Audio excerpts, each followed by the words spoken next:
Agora vamos mudar um pouquinho de assunto, deixar a política um pouco de lado. Como é que o senhor avalia a expansão do etanol, principalmente no quesito ambiental, e o que o senhor mudaria nessa política do setor sucroalcooleiro, tanto em relação à produção, quanto também em relação à comercialização? Olha, o principal é que a gente transforme o etanol brasileiro num commodity internacional. O Brasil tem toda a condição de liderar esse novo e grande movimento mundial de energia limpa, enfim, o etanol é uma alternativa que serve para o Brasil e para todo o mundo. Agora, nós temos que transformar o etanol num commodity internacional. Nós temos até que estimular outros países da África, por exemplo, a produzirem o álcool, o etanol, no sentido de nós termos realmente... porque hoje o que eu sinto no mundo é assim, uma relação de certa insegurança entre os produtores que investem, aumentam a produção e tem um pouco de insegurança quanto à demanda, quanto ao consumo. E os compradores, ou outros países, que como são poucos os países que produzem, está muito concentrado no Brasil o etanol de cana-de-açúcar, não é?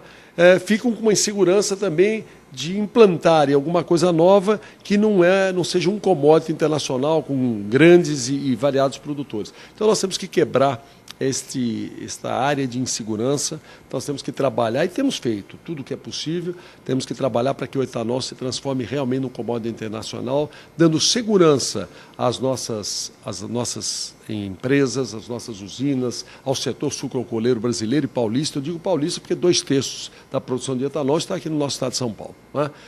Que realmente terão mercado, terão consumo, que é o que eu acredito, mas os empreendedores, aqueles que investem no setor, têm que ter a segurança disso.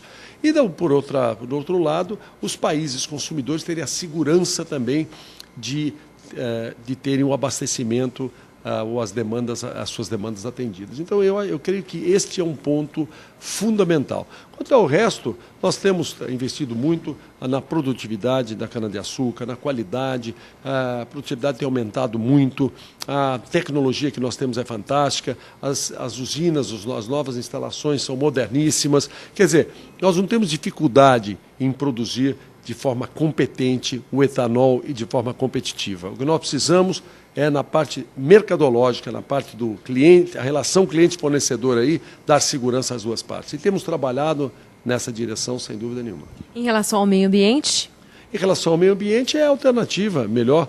A semana passada, o presidente do Chile, o recém-eleito presidente Pinheira, presidente do Chile, esteve jantando comigo na Fiesp e eu disse a ele que a última vez que eu fui chefiando uma missão juntamente com o presidente Lula, a Santiago tem uma poluição muito forte. E uma solução, ou vamos dizer, alguma coisa que melhoraria muito o clima de Santiago, seria a mistura de 10% de etanol na gasolina dos carros que circulam em Santiago. Como nós sabemos, a adição de até 10%, você não precisa alterar nada no motor. Então, simplesmente é passar a adicionar os 10% na gasolina. E teria uma melhora muito significativa na questão da qualidade do ar em Santiago. Então, realmente é uma alternativa que vem ao encontro desse momento. Por exemplo, a questão do aquecimento global, a emissão de CO2, entre ser comparado a gasolina e do etanol, o etanol emite 90% menos do que a gasolina. Então, seja para a questão ambiental, seja para uma questão de termos um combustível renovável, não é? Quer dizer, o combustível, o caso da gasolina, o petróleo, é finito. Pode levar décadas ou séculos depende da região, mas um dia acaba. No caso do etanol, não. Você renova, você vai plantando, vai colhendo, vai produzindo e vai renovando. E principalmente com a tecnologia que o Brasil tem, por exemplo, os americanos fazem do milho, o etanol à base do milho, que é muito mais caro, enfim. Então, no caso brasileiro, nós temos uma grande vantagem competitiva e temos que aproveitar isso e eu diria, até ajudar o resto do mundo. Eles precisam acreditar nisso, nós precisamos divulgar e temos feito um trabalho, eu diria que melhorou muito, mas temos uma estrada longa pela frente ainda, né? O senhor já se posicionou contra em relação à redução da jornada de trabalho para 40 horas semanais? Por outro lado, há quem defenda que a redução, a diminuição das horas trabalhadas ajudaria a criar novos empregos. O que o senhor tem a dizer sobre isso? O senhor mantém o posicionamento contrário à redução da jornada de trabalho? Não, eu acho que se falar que eu sou contrário à redução de jornada de trabalho, não é a colocação correta. Porque eu não sou contrário à redução de jornada de trabalho, eu sou contrário à obrigação, eu sou contrário à redução de jornada de trabalho ser obrigado, ser compulsória a todos. Aos que podem e aos que não podem. Porque a redução, a lei hoje, ela não obriga que a jornada seja de 44 horas, ela limita em 44 horas. A jornada média de trabalho no Brasil são 41 horas, porque setores como automobilístico, químico, farmacêutico e muitos outros setores têm jornadas mais baixas.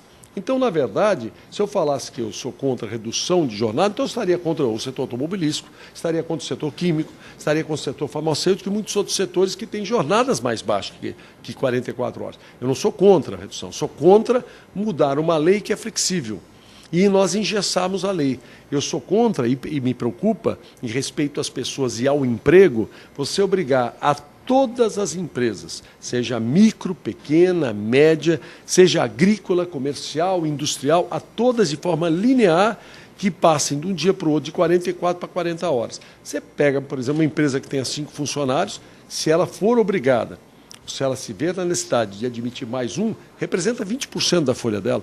Ela pode tomar uma decisão contrária, ao invés de admitir mais um, demitir os 5 e encerrar a sua atividade. Isso aconteceu na França, quando foi implantado obrigatoriamente, compulsoriamente a todos, houve desemprego.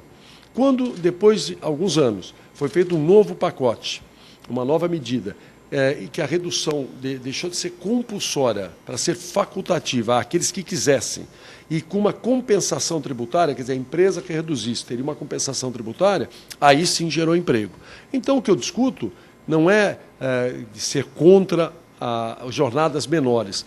Eu só sou contra obrigar a todos a alguma coisa que hoje está no diálogo, está no entendimento e é possível estar acontecendo. Tanto é que a média hoje não é 44, é 41, está bem perto de 40, é 41. Então, um pouco mais de entendimento, você já tem uma média de 40 horas. Então, por que vai obrigar e causar problemas em inúmeras empresas, principalmente empresas de menor porte? Essa aí que fica a minha preocupação.